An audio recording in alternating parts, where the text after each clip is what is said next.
Olá pessoal, tudo bem com vocês? Graça e paz a todos.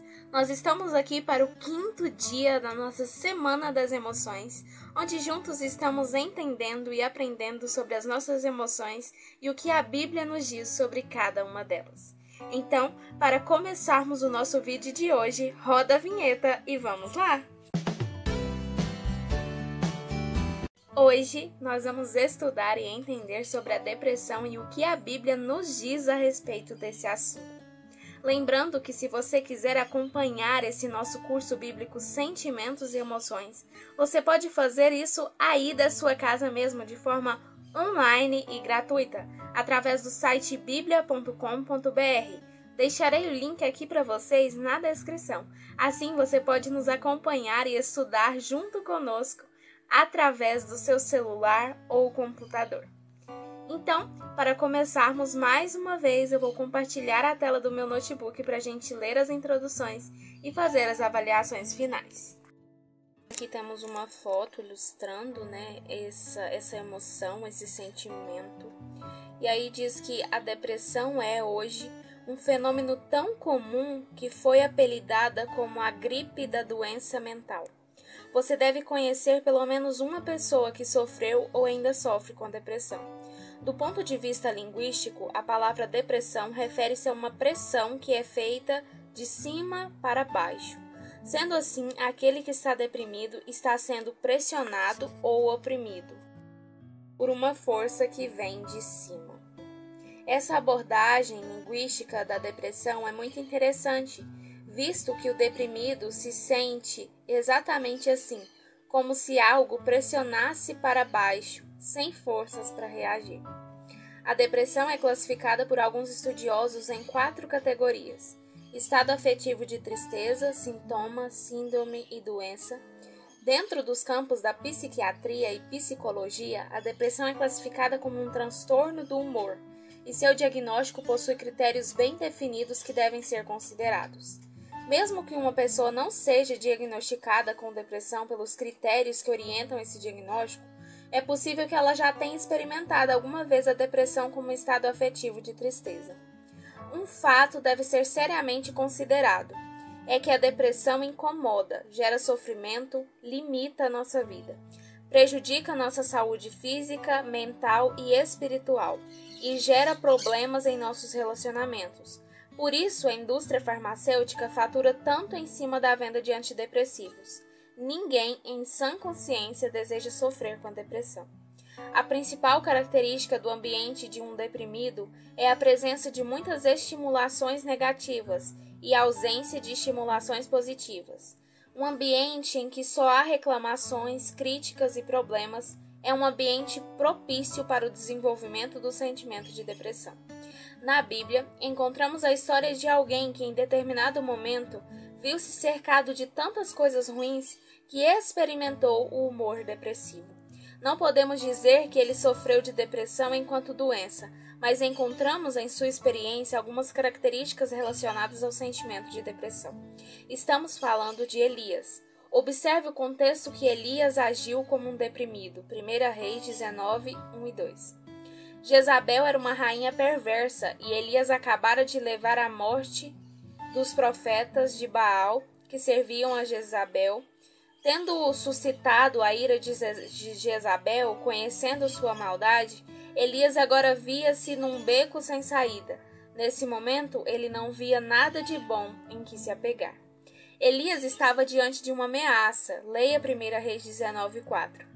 Elias experimentou o sentimento de morte, tão comum dentre os deprimidos. É certo que ele não desejava morrer. Se o desejasse, não precisaria fugir daquela que desejava matá-lo.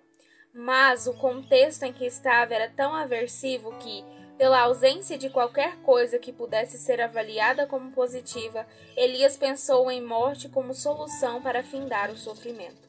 Elias pediu a morte no deserto e aconteceu algo na sequência. 1 Reis 19, 5 a 7. Então aqui nós podemos entender mais sobre a depressão, sobre o que ela é. E a gente entendeu também que a Bíblia nos relata casos de personagens bíblicos que sofreram com a depressão. E se você quer saber mais, né, além de Elias, então vai lá no nosso Instagram, no Instagram do nosso perfil, @rumoalar. Já nos segue lá se você ainda não segue. E semana passada nós fizemos um post lá sobre, né, os casos de depressão na Bíblia, né, os casos de personagens bíblicos que sofreram, né, com esse sentimento, essa emoção, esse humor depressivo.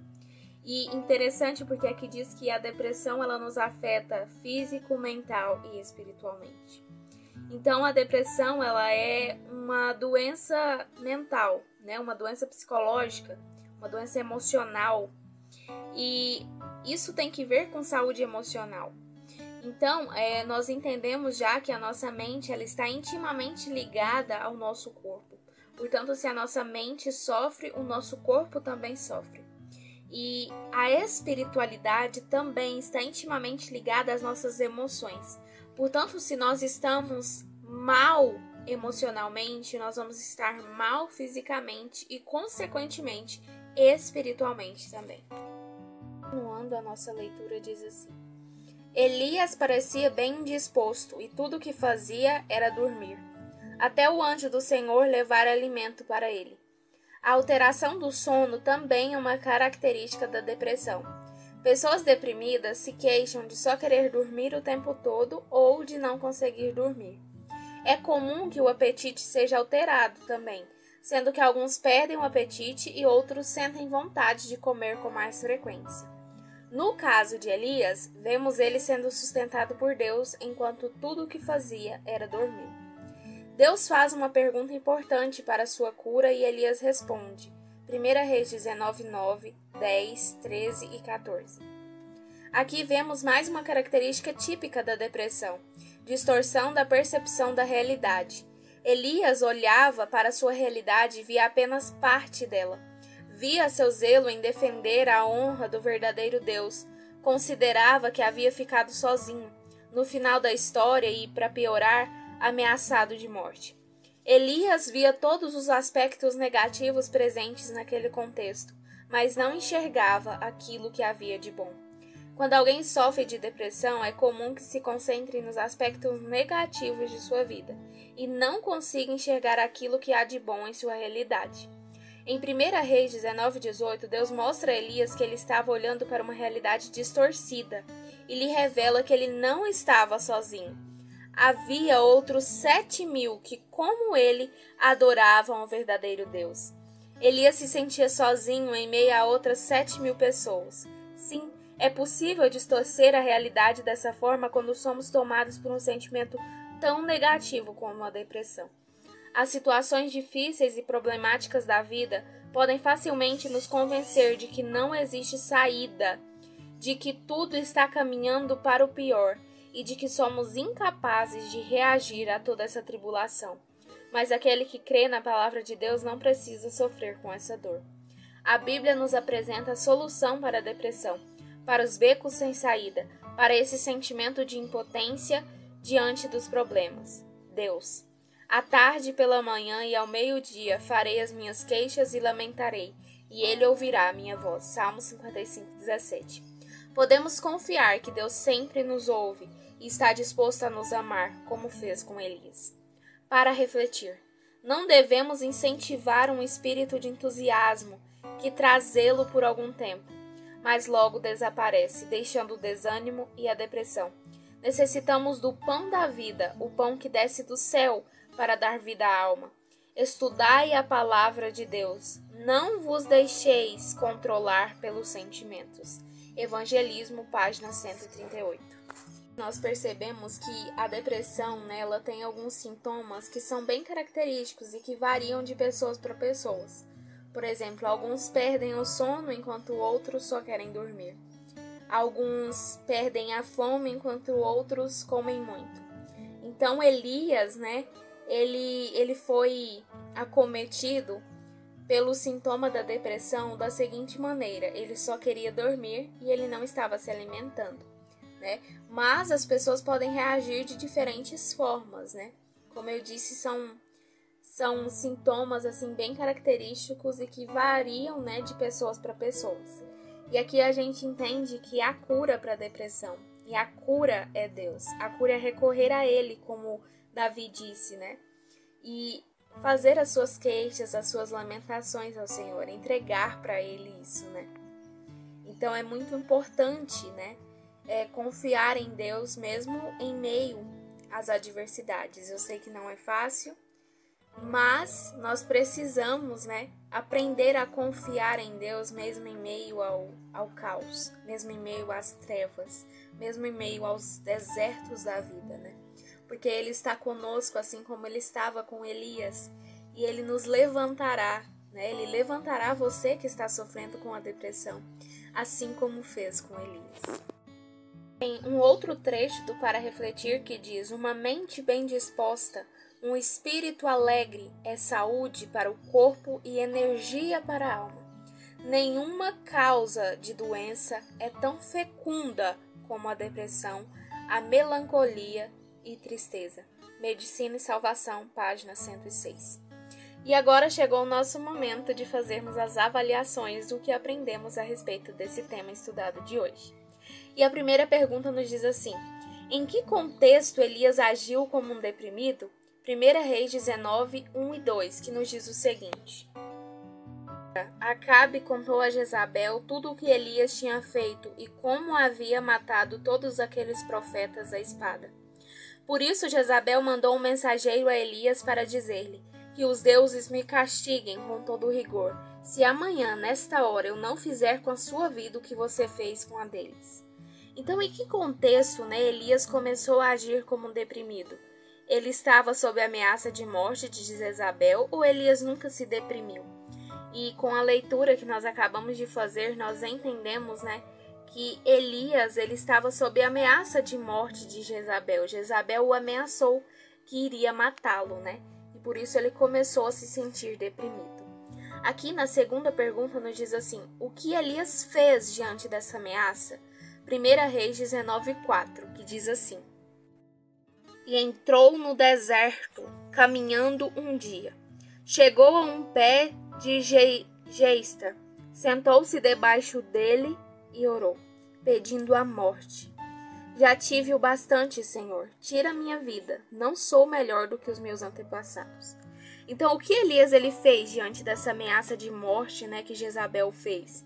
Ele foi para o deserto e pediu a morte ou ele ficou tranquilo? E aí, com a leitura, nós percebemos, né, que ele foi para o deserto e ele desejou a própria morte. Aqui, a terceira pergunta diz o seguinte: o que fez Elias no deserto depois de pedir a morte?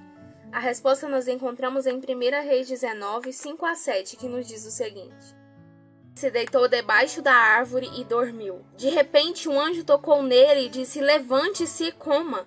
Elias olhou ao redor e ali, junto à sua cabeça, havia um pão assado sobre brasas quentes e um jarro de água.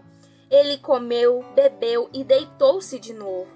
O anjo do Senhor voltou, tocou nele e disse: levante-se e coma, pois a sua viagem será muito longa. Então, o que Elias fez no deserto depois que ele pediu a morte? Ele dormiu, comeu e bebeu, alimentado por Deus, ou ele pegou a estrada e iniciou a viagem? Lendo aqui, né, o verso, nós entendemos que ele dormiu, ele comeu e ele bebeu, e ele foi alimentado por Deus. A quarta pergunta nos diz o seguinte: quando Deus perguntou: o que fazes aqui, Elias? O que Elias respondeu? 1 Reis 19, versículo 9, 10, 13 e 14, que diz o seguinte: ali entrou numa caverna e passou a noite. E a palavra do Senhor veio a ele: o que você está fazendo aqui, Elias? Ele respondeu: tenho sido muito zeloso pelo Senhor, o Deus dos exércitos. Os israelitas rejeitaram a tua aliança, quebraram os teus altares e mataram os teus profetas à espada. Sou o único que sobrou e agora também estou procurando matar-me. E aí no versículo 13 diz assim: quando Elias ouviu, puxou a capa para cobrir o rosto, saiu e ficou à entrada da caverna. E uma voz lhe perguntou: "O que você está fazendo aqui, Elias?" Ele respondeu: "Tenho sido muito zeloso pelo Senhor, o Deus dos exércitos. Os israelitas rejeitaram a tua aliança, quebraram os teus altares e mataram os teus profetas à espada. Sou o único que sobrou, e agora também estão procurando matar-me." Então, quando Deus perguntou a Elias o que ele estava fazendo ali, o que ele respondeu? Que ele tinha sido extremamente zeloso pelo Senhor, que havia ficado só e agora procuravam tirar-lhe a vida, ou ele ficou com medo e calou-se? Lendo aqui o verso bíblico, nós entendemos que ele respondeu a Deus, ao Senhor, que ele tinha sido extremamente zeloso, por ele, pelo Senhor, e que ele havia ficado sozinho, porque haviam matado todos os profetas, então ele estava só e agora eles procuravam matar a ele também. Gostou do vídeo de hoje? Gostou do tema em que nós estudamos hoje? Eu espero que sim. Se você gostou, compartilhe com um amigo, para que a vida dele também seja abençoada com esse vídeo. Eu tenho certeza que você conhece ao menos uma pessoa que sofre com a depressão. Envie esse vídeo a ela e eu tenho certeza que Deus falará ao coração dela. Lembre-se, você que sofre com a depressão, confie no Senhor, entregue a Ele como Davi fazia, entregue as suas queixas, as suas lamentações ao Senhor, e Ele cuidará de você assim como fez com Elias. Eu espero vocês aqui no vídeo de amanhã para estudarmos mais um tema sobre os sentimentos e emoções à luz da Bíblia. Então é isso, até amanhã!